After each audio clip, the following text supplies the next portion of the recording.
The charity gala was held at the Metropolitan Museum of Art, with New York's wealthiest and most powerful in attendance. Emma wore a midnight blue gown that Alexander's stylist had selected, elegant, expensive, and designed to make her look like she belonged on his arm. "Remember the rules," Alexander murmured as they exited the limousine. "Smile. Laugh at my jokes. Touch my arm occasionally. Make them believe you're exactly where you want to be. And if they ask how we met," Emma asked, her stomach churning, "tell them we're old friends who reconnected. It's not entirely a lie." The museum's grand entrance was packed with celebrities, politicians, and business titans. Flash bulbs exploded as Alexander guided Emma inside, his hand possessive on the small of her back. She felt a dozen pairs of eyes assess her, judge her, find her wanting. "Alexander." A silver-haired woman in diamonds approached, her smile sharp. "We've missed you at these events. And who is this lovely creature?" "Catherine, allow me to introduce Emma Sullivan." "Emma, this is Catherine Blackwell, chair of the museum's board." Emma extended her hand, remembering Alexander's coaching. "It's wonderful to meet you, Mrs. Blackwell. Alexander speaks so highly of your work with the museum." Catherine's eyes glittered with interest. "Does he? How refreshing. Alexander rarely speaks highly of anyone. You must be very special." "She is," Alexander said smoothly, pulling Emma closer. The gesture looked romantic but felt like ownership. As the evening progressed, Emma played her part perfectly. She laughed at the right moments, made small talk with billionaires' wives, and let Alexander show her off like a prize. But the hardest moments came when the touching became necessary. "Dance with me," Alexander commanded during the orchestra's third waltz.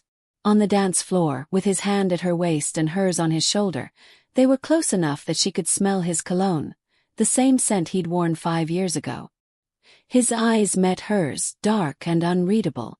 "You're doing well," he said. "Very convincing." "Years of practice lying," Emma replied bitterly. His hand tightened on her waist. "That's not what I meant." "Isn't it? This whole evening is a lie." "I'm a lie." "Then we're both liars now." He spun her expertly, and for a moment she forgot this was revenge.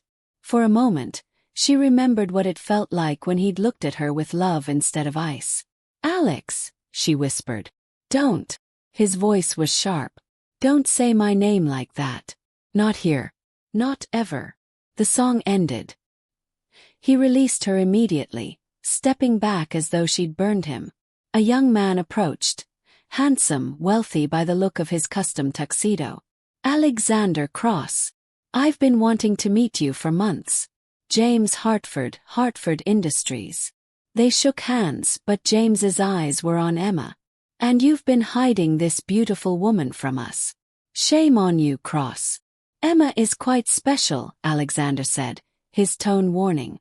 But James either didn't notice or didn't care. "Would you allow me one dance with your lovely companion? Surely you can spare her for 4 minutes." Emma saw Alexander's jaw clench. This wasn't part of the script. "I'd be delighted," Emma said before Alexander could refuse, needing escape from the confusing feelings swirling inside her.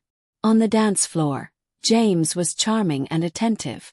"You're new to this scene," he observed. "I'd remember you. Is it that obvious?" "Only because you look uncomfortable. Most of these people were born with silver spoons lodged permanently in their mouths. You look like you'd rather be anywhere else." Emma laughed despite herself. "That obvious too. I recognize a kindred spirit. My family has money, but I grew up in Ohio, not Manhattan. Sometimes I feel like an imposter at these things." It was easy talking to James. Comfortable. He didn't look at her like she owed him something or like he was calculating her worth. When the dance ended, Alexander was waiting, his expression dark. "Thank you for the dance," James said to Emma, then to Alexander. "You're a lucky man, Cross." "I know exactly what I have," Alexander replied coldly. In the limousine ride home, the silence was suffocating. "He was pleasant," Emma finally said. He wants you. He was being polite. He wants you, Alexander repeated, his voice hard. And you encouraged it. I danced with him.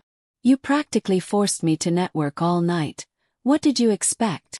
I expected you to remember who you belonged to.